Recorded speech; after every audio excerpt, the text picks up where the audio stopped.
Hello friends, എല്ലാവർക്കും പുതിയൊരു വീഡിയോയിലേക്ക് സ്വാഗതം. ഇന്നത്തെ നമ്മുടെ വീഡിയോ എന്ന് പറയുന്നത് ഡോമിനറിൽ എനിക്കിഷ്ടപ്പെട്ട 15 കാര്യങ്ങളാണ്. ഒരു 3 വർഷം ഈ വണ്ടി ഞാൻ ഉപയോഗിച്ചിട്ടുണ്ട്. അപ്പം ഇത്രയും കാലം കൊണ്ട് എനിക്ക് ഇഷ്ടപ്പെട്ട കുറേ കാര്യങ്ങൾ എനിക്ക് ഒരു വീഡിയോ രൂപത്തിലാക്കണമെന്ന് തോന്നി. അത് ചിലപ്പം ഒരു സെക്കൻഡ് ഹാൻഡോ അല്ലെങ്കിൽ പുതിയ ഡോമിനർ എടുക്കുന്നവർക്ക് അത് യൂസ്ഫുള്ളാകും എന്ന് ഞാൻ വിശ്വസിക്കുന്നു. അപ്പോൾ നമുക്ക് വീഡിയോയിലേക്ക് കിടക്കാം. അപ്പം ഈ വണ്ടിയിൽ എനിക്ക് ആദ്യമായിട്ട് എനിക്ക് ഇഷ്ടപ്പെട്ട കാര്യം എന്ന് പറയുന്നത് ഈ വണ്ടി ഒരു ഓൾറൗണ്ടറാണ്. അങ്ങനെ പറയാനുള്ള കാര്യം എന്ന് വെച്ചാൽ ഒരു സിറ്റി യൂസിനോ അല്ലെങ്കിൽ ഒരു ലോങ് ഡ്രൈവ് പോകണമെന്നുണ്ടെങ്കിലോ, ഒരു ലോങ് റൈഡ് പോകണമെന്നുണ്ടെങ്കിലോ, അല്ലെങ്കിൽ ഇപ്പം ചെറിയ രീതിയിലുള്ള ഓഫ് റോഡിങ്ങോ ഒക്കെ പോകണമെന്നുണ്ടെങ്കിൽ ഈ വണ്ടി കറക്റ്റായിട്ടുള്ളൊരു ഇതാണ്. ഇപ്പോൾ ഓഫ് റോഡൊക്കെ പോകാനാണെങ്കിൽ ഹിമാലയനൊക്കെ ഉണ്ട്. അത് ആ ഒരു ടെറൈന് വേണ്ടി ആയിട്ടുള്ളൊരു വണ്ടിയാണ്.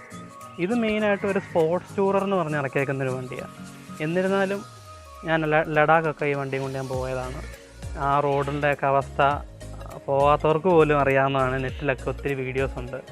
അപ്പോൾ ആ ടെറൈനൊക്കെ എനിക്ക് ഒരു കഷ്ടപ്പാടും ഈ വണ്ടി എനിക്ക് അറിയിച്ചിട്ടില്ല. അപ്പോൾ അതാണ് ആദ്യത്തെ റീസൺ. രണ്ടാമത്തെ റീസൺ എന്ന് പറയുന്നത് ഈ വണ്ടിയുടെ ഒരു യൂണീക്ക് സ്റ്റൈലാണ്. അതെന്താണെന്ന് വെച്ചാൽ ആ 2017 സമയങ്ങളിൽ ഭൂരിഭാഗം വണ്ടികളും പല വേർഷൻസ് ഇറക്കിയിരുന്നു. Version 1, version 2. ഇപ്പം യമഹയുടെ കാര്യമാണെങ്കിലും മറ്റേത് വണ്ടികളാണെങ്കിലും അവർ എപ്പോഴും ഒരേ സ്റ്റൈൽ ഫോളോ ചെയ്തിട്ട് ചെറിയ ചെറിയ ഡിഫറൻസസ് മാത്രമാണ് വരുത്തിക്കൊണ്ടിരുന്നത്. അതിൽ നിന്നെല്ലാം മാറി നിൽക്കുന്ന ഒരു സ്റ്റൈലായിരുന്നു ഡോമിനറിൻ്റേത്. ഇപ്പം എക്സാമ്പിൾ പറയുകയാണെങ്കിൽ ഹെഡ് ലൈറ്റ് ഓണാക്കി കാണിച്ചു തരാം. ഇതിൻ്റെ ഹെഡ് ലൈറ്റ് എന്ന് പറയുന്നത് ഈ DR ലൈറ്റ് ഒരു ഡയാവലിൻ്റെ ഒക്കെ ഒരു സ്റ്റൈലിലാണ് ഇത് ഹെഡ് ലൈറ്റൊക്കെ ഡിസൈൻ ചെയ്തിരിക്കുന്നത്. അതുപോലെ തന്നെ കണ്ടോ, ഡിം ചെയ്യുമ്പോഴാണെങ്കിലും എല്ലാം ഒരു ഡിഫറൻസ് ഉണ്ട്, എല്ലാം ഒരു സെക്ടറിൽ. അതുപോലെ തന്നെ ബ്രേക്ക് ലൈറ്റ് ആണെങ്കിലും അതിൻ്റെ ഡിസൈൻസ് എല്ലാം ഡയാവലിൻ്റെ ആ ഒരു ലുക്കൊക്കെ അത് ഭയങ്കരമായിട്ട് ഇൻസ്പയർഡ് ആവുന്നുണ്ട്. ആ കോൺസെപ്റ്റ് എന്നോ പല രീതിയിലാണല്ലോ പറയുന്നത്. ഇപ്പം ചിലർ പറയും കോപ്പിയാന്ന് പറയും, അല്ലെങ്കിൽ ഇൻസ്പയർഡ് എന്ന് പറയും. എനിവേ, അടുത്തെന്ന് പറയുന്നത് ഈ വണ്ടി ഒരു വാല്യൂ ഫോർ മണിയാണ്. അങ്ങനെ പറയാനുള്ള കാര്യം എന്ന് വെച്ചാൽ ഒരു 1,80,000 ബഡ്ജറ്റിൽ ഈ വണ്ടി ഒരുപാട് ഫീച്ചേഴ്സ് നമുക്ക് തരുന്നുണ്ട്. ഇപ്പം ഒരു ഏറ്റവും അത്യാവശ്യമായിട്ടുള്ളൊരു ഘടകമാണ് ബ്രേക്കിംഗ് എന്ന് പറയുന്നത്. ഈ വണ്ടിയിൽ ഡ്യുവൽ ചാനൽ ABS വരുന്നുണ്ട്.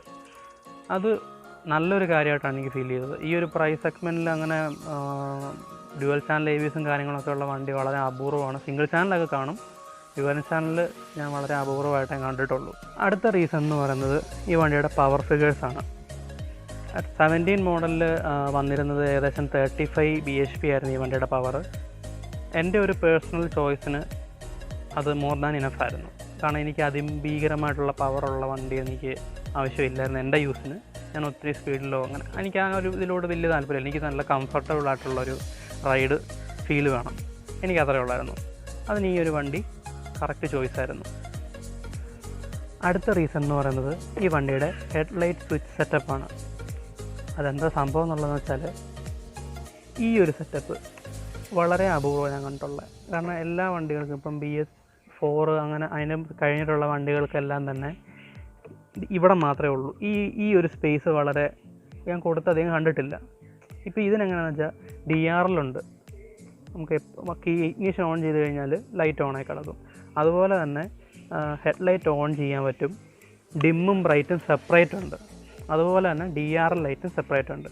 ഇപ്പോൾ സാധാരണ വണ്ടികളിൽ എങ്ങനെയാണെന്ന് വെച്ചാൽ വണ്ടി ഓൺ ചെയ്ത് കഴിയുമ്പം ലൈറ്റ് ഓണായി കഴിഞ്ഞു, പിന്നെ ഡിമ്മും ബ്രൈറ്റും. ഇപ്പം ഒന്നെങ്കിൽ ഡിമ്മായിരിക്കും അതിൻ്റെ DRലായിട്ട് കൊടുക്കുന്നത്, ഇല്ലെങ്കിൽ ബ്രൈറ്റ് ആയിരിക്കും. ഇതിന് DRലിന് പുറമെ ഡിമ്മും ബ്രൈറ്റിനുമുള്ള ഒരു സെറ്റപ്പ് സെപ്പറേറ്റ് ആയിട്ടുണ്ട്. അതാണ് എൻ്റെ അടുത്ത ലൈക്കിനായിട്ടുള്ള കാര്യങ്ങൾ.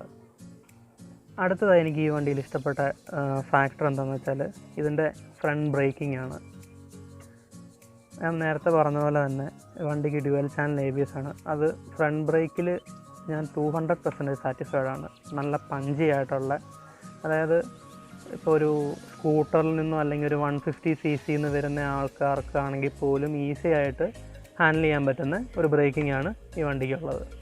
ഈ വണ്ടിയിൽ എനിക്ക് അടുത്തതായിട്ട് ഇഷ്ടപ്പെട്ട ഒരു ഫാക്ടർ എന്ന് പറയുന്നത് അതിൻ്റെ ഫ്യൂവൽ എഫിഷ്യൻസിയാണ്.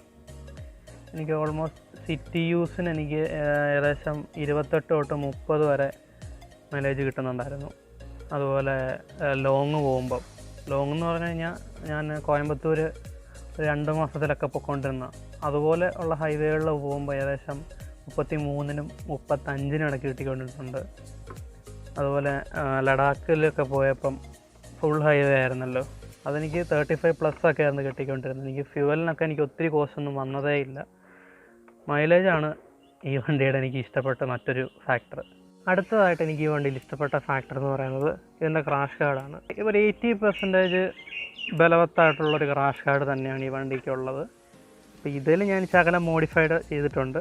എന്നിരുന്നാലും സ്റ്റോക്ക് ക്രാഷ് ഗാർഡ് തന്നെ ഞാൻ ഈ വണ്ടിയിൽ ഫിറ്റ് ചെയ്തിരിക്കുന്നത്. ഒരു അഡീഷണൽ പീസ് കൊടുത്തിട്ടുണ്ടെന്നേ ഉള്ളൂ. ഒരു extra after market crash guard വയ്ക്കാതെ തന്നെ അത്യാവശ്യം പ്രൊട്ടക്ഷൻ ടാങ്കിൻ്റെ ഭാഗത്തോട്ടും ഹാൻഡിലിൻ്റെ ഭാഗത്തോട്ടും ഒക്കെ ആയിട്ട് പ്രൊവൈഡ് ചെയ്യുന്നുണ്ട്. അടുത്ത ഫാക്ടർ എന്ന് പറയുന്നത് ഈ വണ്ടിയുടെ ഒരു അപ്രൈറ്റ് പൊസിഷനാണ്. അതായത് ഒത്തിരി നടുവിന് സ്ട്രെസ്സ് വരാതെ, ഇപ്പം ഞാൻ ഇരിക്കുന്ന ഒരു പൊസിഷനെ നോക്കിയാൽ മതി. ഞാൻ ഫുള്ളി ഒത്തിരി കയറിയുമല്ല ഇറങ്ങിയുമല്ല ഇരിക്കുന്നത്, കറക്റ്റ് എനിക്ക് എത്തുന്ന രീതിയിലാണ്. സ്ട്രെയിറ്റ് പൊസിഷനാണ്, നമുക്ക് നല്ല റിലാക്സ്ഡ് ആണ്, നമുക്ക് ഒത്തിരി സ്ട്രെസ് ഒന്നും നടുവിനാണെങ്കിൽ ഫീൽ ചെയ്യത്തില്ല. ഞാൻ കണ്ടിന്യൂസ് ഏകദേശം 100 തൊട്ട് 175 കിലോമീറ്റർ വരെ ഞാനിങ്ങനെ ഒറ്റ സ്ട്രെച്ച് വരെ പോയിട്ടുണ്ട്. ഒത്തിരി ഹയർ സ്പീഡിലല്ല, ഒരു കംഫർട്ടബിൾ സ്പീഡിൽ പോയിട്ടുണ്ട്. അപ്പോഴൊന്നും എനിക്ക് ബാക്ക് പെയിനോ അല്ലെങ്കിൽ ബട്ടക്സിനോ യാതൊരു രീതിയിലുള്ള ഒരു പെയിൻ എനിക്ക് ഫീൽ ചെയ്തിട്ടില്ല. ഇതാണ് എനിക്ക് ഈ വണ്ടിയിൽ ഇഷ്ടപ്പെട്ട മറ്റൊരു ഫാക്ടർ. അടുത്ത റീസൺ എന്ന് പറയുന്നത് സീറ്റ് തരുന്ന കംഫർട്ട്. കുഷനിങ്ങോ കാര്യങ്ങളോ ഒന്നും ചെയ്യാതെ തന്നെ ഒരു ലോങ് റൈഡിന് പോകാൻ നല്ല രീതിയിൽ ഈ സീറ്റിന് വേണ്ടി വർക്ക് ചെയ്തിട്ടുണ്ട് കമ്പനി. പില്ലിയൻ സീറ്റ് ഞാൻ അത്ര സാറ്റിസ്ഫൈഡ് അല്ല. റൈഡർ സീറ്റിന് അത്രയും കംഫർട്ടബിൾ പില്ലിയൻ സീറ്റ് തരുന്നില്ല. എൻ്റെ പേഴ്സണൽ ടേസ്റ്റിൽ സീറ്റിങ് കംപ്ലീറ്റ്ലി സാറ്റിസ്ഫൈഡ് ആണ്.